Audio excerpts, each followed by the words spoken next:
नमस्कार दोस्तों, स्वागत है आपका हमारे होम कंस्ट्रक्शन सीरीज में। आज हम जानेंगे एक मकान की नींव से लेकर लेंटर डालने तक का पूरा सफर। सबसे पहले जमीन की गुनिया कर लें दोस्तों, और जमीन को समतल करना और चारों कोनों पर मकान की दिशा तय करना। यही से तय होता है कि आपका घर कितना मजबूत और सीधा बनेगा दोस्तों। नेक्स्ट पॉइंट है पिलर पॉइंटिंग। पिलर पॉइंटिंग गुनिया के बाद होता है। पिलर पॉइंट की मार्किंग फिर होती है नींव की खुदाई, जो मिट्टी की गुणवत्ता और नक्शे के अनुसार तय की जाती है। अब बारी आती है दोस्तों पीसीसी की, प्लेन सीमेंट कंक्रीट की, जो एक मजबूत बेस तैयार करता है ताकि नीचे से नमी या दीमक ऊपर न आ सके। नेक्स्ट पॉइंट है कॉलम की नींव और रॉड फिटिंग। पीसीसी के ऊपर डाली जाती है दोस्तों कॉलम की नींव। इसमें रॉड की फिटिंग होती है, बाइंडिंग और कॉलम की शटरिंग होती है।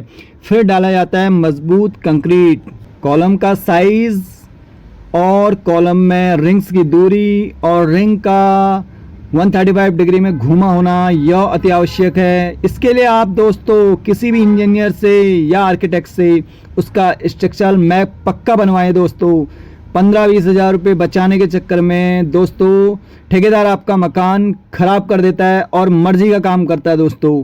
अगर वो स्ट्रक्चरल मैप के हिसाब से दोस्तों काम करेगा तो वह कुछ नहीं कर सकता दोस्तों। उसमें अगर आपके पास मैप नहीं होगा तो वह अपनी मनमानी करता है और मनचाहे पैसे बचा लेता है और आपका मकान कल को खतरे में आ सकता है। नेक्स्ट पॉइंट आता है प्लिंथ बीम ऑफ भराई। अब कॉलम के ऊपर आती है प्लिंथ बीम, जो पूरी स्ट्रक्चर को एक साथ जोड़ती है। फिर होती है भराई। इससे पहले कुछ बातें मोस्ट इम्पोर्टेंट है प्लिंथ बीम डालने से पहले। प्लिंथ बीम डालते वक्त सरिया का साइज आप पक्का नोट कर लीजिए। 2 मंजिले से ऊपर के घर के लिए 16 mm का बार लगाना आवश्यक है दोस्तों।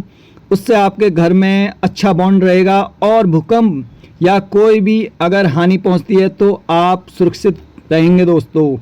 पक्का याद रखना है। और कंक्रीट M20-25 का इस्तेमाल करिए। सीमेंट उच्च क्वालिटी का और उसकी एक्सपायरी डेट चेक कर लीजिए। हो सके तो वाटरप्रूफिंग सीमेंट का इस्तेमाल करिए। और बाज़ार में कई प्रकार के केमिकल्स आ रहे हैं जो कि वाटरप्रूफिंग का काम करते हैं, उसका इस्तेमाल भी कर सकते हैं। आपको करने से काफ़ी फ़ायदा होगा दोस्तों।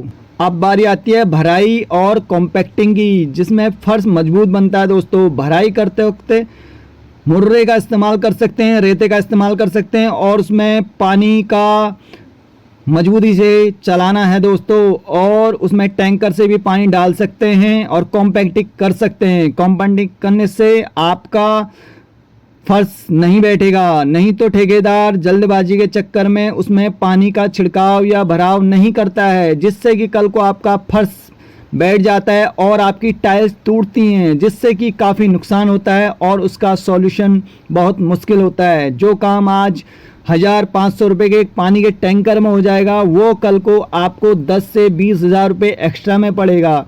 और इस साइज़ की टाइल्स मिलना मुश्किल होता है और इसका ब्रांड मिलना मुश्किल होता है। तो दोस्तों कॉम्पैक्टिंग मस्ट है दोस्तों।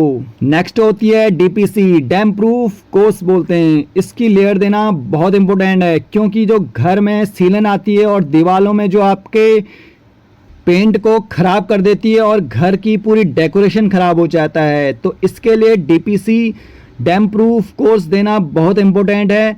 यह हर कोई ठेकेदार इसको देने से बचता है। इसको देना बहुत आवश्यक है और यह हो सके तो 4 इंच 5 इंच तक भी दे सकते हैं, क्योंकि ठेकेदार पैसा बचाने के लिए उसको बहुत पतला कर देता है। इसको पतला करके फ़ायदा नहीं है। नेक्स्ट पॉइंट है दोस्तों, आपने डीपीसी कर दी है तो उसमें बिटुमिक्स का लेप लगाना बहुत इंपॉर्टेंट है। बिटुमिक्स मार्केट में मिल जाता है, कई कंपनी का बिटुमिक्स आता है, जिससे कि आपके ईंट और डीपीसी के बीच में यह एक बॉन्ड का काम करता है, जिससे पानी की लेयर कैपिलरी एक्शन से ऊपर को नहीं चढ़ पाती है। डीपीसी के बाद आता है ईंटों का काम, यानी दीवार खड़ी करना। दीवार खड़ी करने के लिए उच्च क्वालिटी की ईंट का इस्तेमाल करें। आजकल ब्लॉक्स का भी इस्तेमाल कर रहे हैं, तो दोस्तों ब्लॉक अच्छी किस्म की होनी चाहिए। चेक कर लेना कहीं उसमें कोई मिलावट तो नहीं है। चुनाई के लिए रेत का इस्तेमाल अच्छी किस्म का करिए, उसमें सीमेंट का रेशियो 1:6 का हो सकता है और उससे नीचे आपके बजट पर डिपेंड ऑन करता है। जब आपकी चौखटें लग जाती हैं तो चौखटों के ऊपर हमेशा सील बैंड देना न छोड़ें। और लिंटल बीम डालना सो इम्पोर्टेंट है दोस्तों, क्योंकि बहुत से लोग लिंटल बीम नहीं डालते हैं, जिससे कि कल के दिन में उनके दरवाजे खिड़कियों के ऊपर फटा हुआ प्लास्टर में क्रैक्स दिखाई देते हैं, जो कि बहुत भद्दा लगता है और इससे मजबूती भी कमज़ोर हो सकती है। इससे मकान की दीवारों में बॉन्ड भी बन जाता है, जो कि भूकंप में काफ़ी मदद करती है। इसलिए आप इसमें 4 सरिया 10 mm की, बजट के अनुसार 12 mm भी दे सकते हैं और उसमें 5 से 6 इंच की मोटाई ले सकते हैं। उसके बाद पॉइंट आता है लेंटल कास्टिंग। लेंटल कास्टिंग का काम पूरी शटरिंग के ख़त्म होने के बाद किया जाता है। शटरिंग अच्छे से लगी है या नहीं लगी है, उसकी प्लाई पुरानी है नई है, यह चेक करना अति आवश्यक है, जिससे कि आपके मसाले की सैलरी बह जाएगी और मजबूत लेंटर नहीं बनेगा, हनीकॉम्ब आ जाएंगे। हनीकॉम्ब के बारे में मैंने वीडियो में बताया है कैसे होता है। उसमें वाइब्रेटर का इस्तेमाल पक्का करवाना है। जो ही आपके बीम का अच्छे से बाइंडिंग हो गई है तो उसमें सरिया का साइज आकार देख लीजिए। मैंने वीडियो में अच्छे से बताया है किस आकार की सरिया लगती हैं। और उसके बाद कंक्रीट का अच्छे से फिटाई होनी चाहिए मशीन के द्वारा, और कई ठेकेदार उसको जल्दबाजी में डालने के चक्कर में फिटाई 1-2 बार करके डाल देते हैं। यह आपने पक्का देखना है। उच्च गुणवत्ता का कंक्रीट का इस्तेमाल लेंटर में कंक्रीट डालते वक्त वाइब्रेटर का इस्तेमाल करवाएं पक्का। और जाल को हमेशा 4 साइड क्रैंक देने के लिए बोलें मिस्त्री से, क्योंकि यह 4 साइड क्रैंक नहीं देते हैं, जिससे कि इनका काफ़ी लोहा बच जाता है और इससे आपका नुकसान हो जाता है। आपका घर का छत ही आपका घर की आधार है। छत की मोटाई पक्का 6 इंच के आसपास होनी चाहिए, 5 से नीचे बिल्कुल नहीं होनी चाहिए, 6 इंच से ऊपर हो सकती है।